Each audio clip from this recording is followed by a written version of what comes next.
আমরা এমন একটা বাংলাদেশ চাই যে বাংলাদেশে থাকবে না কোনো দুর্নীতি, কোনো চাঁদাবাজ, কোনো সন্ত্রাসী, কোনো ইফটিজিং, যেখানে থাকবে ন্যায় নীতি, খোদাভক্ত, কোরআন দ্বারা ইনসাফ ভিত্তিক একটা রাষ্ট্র। যে রাষ্ট্র কায়েম করতে পারে, প্রতিষ্ঠা করতে পারে একমাত্র বাংলাদেশ জামাত ইসলামী। বিগত 53 বছর আমরা দেখেছি, 53 বছরে কোন দল বাংলাদেশকে সন্ত্রাস মুক্ত করতে পারে নাই।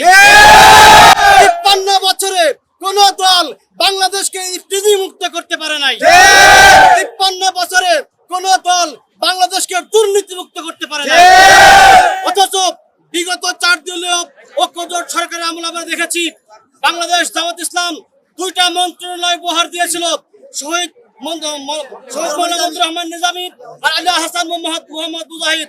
বাংলাদেশ নয়, গোটা বিশ্ব থেকে গোয়েন্দা বাহিনী এসে এই 2 মন্ত্রণালয়কে চিরুনি অভিযান চালিয়েছে।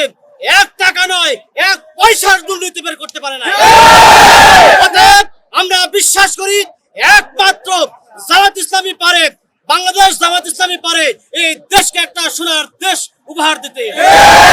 বাংলাদেশে কোনো স্বৈরাচারের ঠিকানা হবে না। আর আমরা এই বার্তা দিতে চাই, আগামী দিনে একে দেশ ন্যায় এবং ইনসাফ ভিত্তিক সমাজ প্রতিষ্ঠা হবে।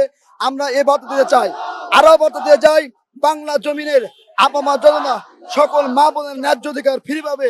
এই বার্তায় আমরা আপনাদেরকে দিতে চাই।